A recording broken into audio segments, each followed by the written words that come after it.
So whether you have a full-size goat or a miniature goat, the question is always going to arise, what size area do I need to raise my goats?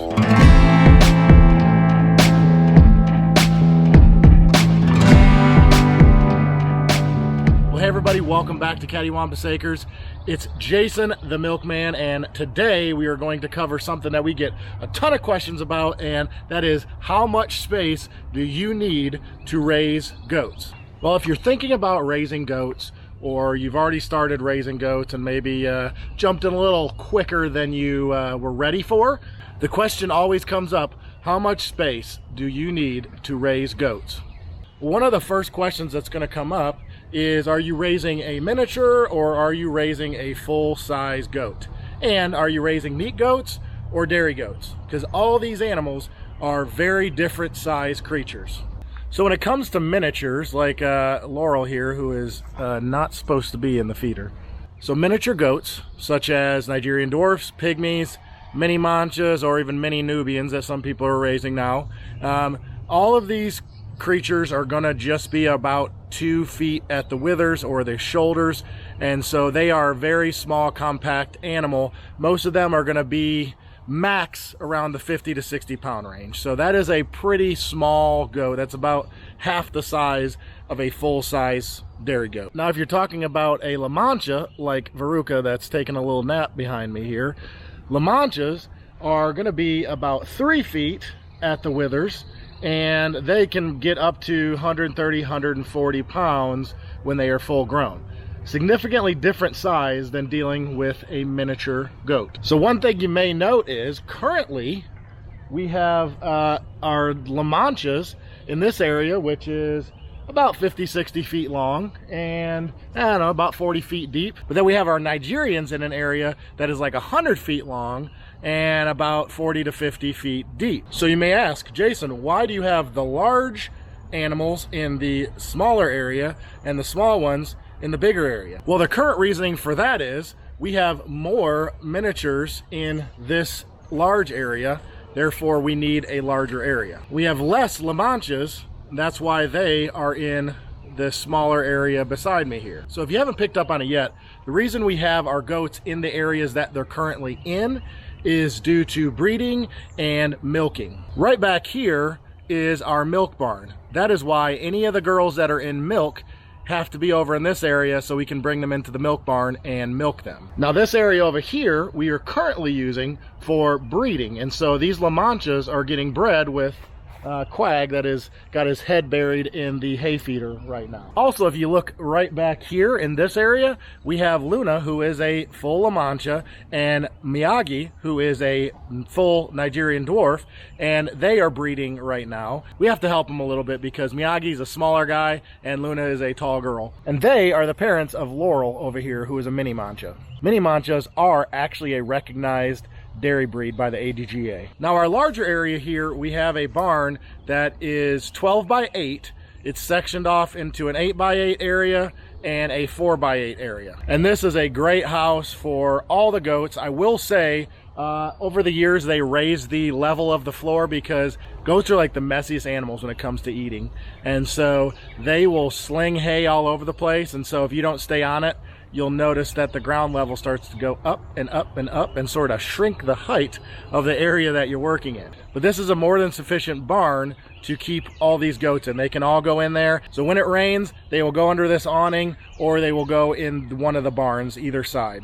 Now in this area over here, where we have the La Manchas, we don't currently have a barn over here.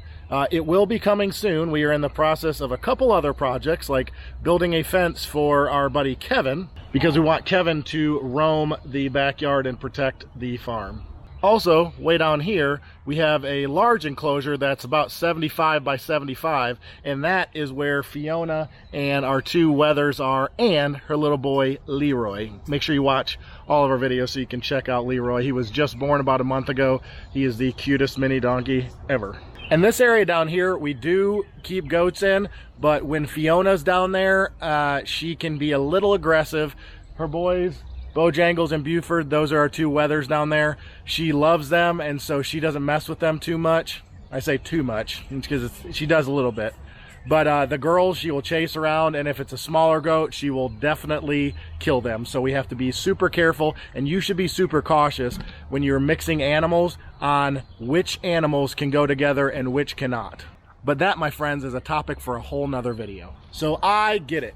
You're like, Milkman, cut to the chase. We need to know the exact footage that we need to raise our 1, 2, 10 goats. We need to know that exact dimension so we know exactly what we can build on our farm. Well, I hate to break it to you, you're not going to get an exact footage from me. I think that is sort of silly. You will see it on some blogs, you'll see it on some videos that they'll say this many feet for this many pounds or whatever. I don't like that. That is that's craziness, because we've raised goats in a large area and we've raised them in a small area, and they are fine and healthy any way you go. But the key is with us is we feed hay as our primary feed, and if you want to learn more about that, watch our last video. But if you want your goats to graze like the woods or a grassy area or something like that, then you are going to have to give them a bigger area, because if you give them a small area, they're going to clean it out and it's going to be dirt before too long. But here at Cattywampus Acres,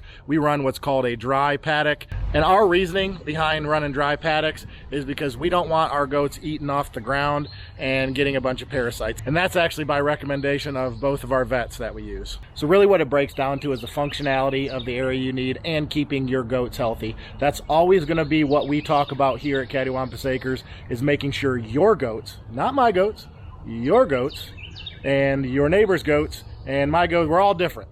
And so we need to make sure that your goats are healthy. And depending on what area of the country or world you live in, depending on what the surroundings are around you, what the forage is, all of these things are going to factor in. I also didn't mention meat goats because we don't raise meat goats here. I'm not saying we never will. We probably will eventually. But meat goats are going to require probably a larger area. Meat goats can be upwards of 300 pounds and be 3.5 feet tall or bigger. So it's just good to remember that they are pretty big animals, and they are going to consume a lot more, and they're going to need a little bit more space. So I will say you definitely don't want a little 10 by 10 area for 20, 30 goats. That's crazy. If they're stepping on top of each other, if they don't have enough space to roam around and climb on some stuff, then you have too small of an area. And I think that's a better judge than giving you a square footage that you need specifically for your goats. Because I never want to be the one to tell you the health of your goats. That is up to you to decide. Just remember, get yourself a sturdy fence like this Red Brand sheep and goat fence, which ours have worn the heck out, but it is still holding them. Make sure you have sturdy posts. We prefer T-posts because, let me show you something crazy, and I'm putting this on blast here. These wooden posts have rotted.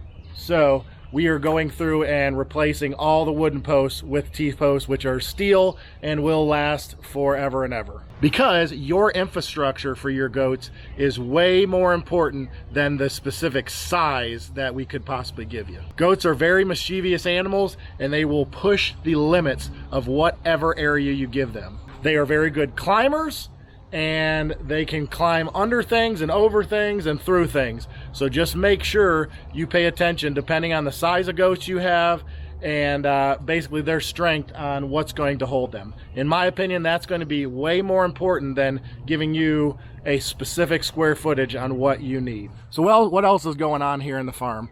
Well, you got Tommy chilling out over here. We're still trying to find some new homes for some of these babies, these two bucklings and Charlotte down there. Miyagi and Luna, we're trying to get them to breed. We'll see how well that goes.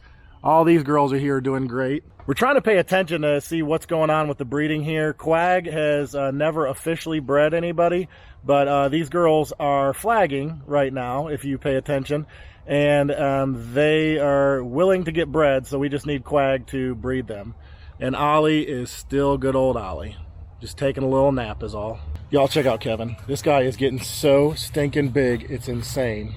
And then Tango is growing as well. He's not quite as big as Kevin, but they're both getting really big.